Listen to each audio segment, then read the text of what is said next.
Hi, I'm Mike Deming, owner and founder of the Pro Membership Sweepstakes. I also founded the Sportsman's News, which was the official publication of Sportsman's Warehouse. So over the last 20 years of doing that, I've set up thousands of rifles, I've burned hundreds of thousands of rounds of center fire ammo, and I get asked tons and tons of questions about how to set up a rifle, how to break in barrels, how to do all the stuff that I do for a lot of customers each and every year. So I thought it's finally time.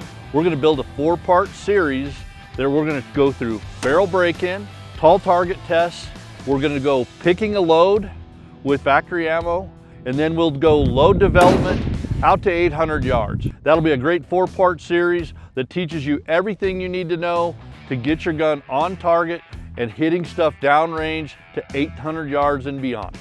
All right, we're gonna move into phase 2 of our barrel break-in testing and making sure everything with our setup is dialed in. I do this with every rifle that I set up to make sure that the scope is absolutely perfect. So what I've done, it's kind of like a reverse cross here. As you can see, we've got a perfectly straight line here, we've got a bullseye here. We're gonna do this exactly at 100 yards, and I'm not gonna do that with a rangefinder. I've actually got a 100-yard tape. I'm gonna run from the end of the barrel all the way to the target. Now we do have a slight bit of an incline out here where I'm shooting. That'll affect it just a hair. Not right or left, but on the up and down side of things, just a hair. So I'm not worried about that for this. We're gonna shoot 3-shot group for here. We're gonna put 20 MOA onto the scope. So run it up 20 minutes, aiming here still, up to almost 21 inches. It should be right on the line, similar to this group here. As it starts to come up, if it's right of the line or if it's left of the line, your scope is not perfectly level. So that's a problem.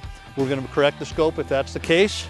And then what we'll do is we'll run it back to 0. We'll shoot another group and make sure it brought that scope back to 0. That ensures that you have a good, accurate scope. It tracks well.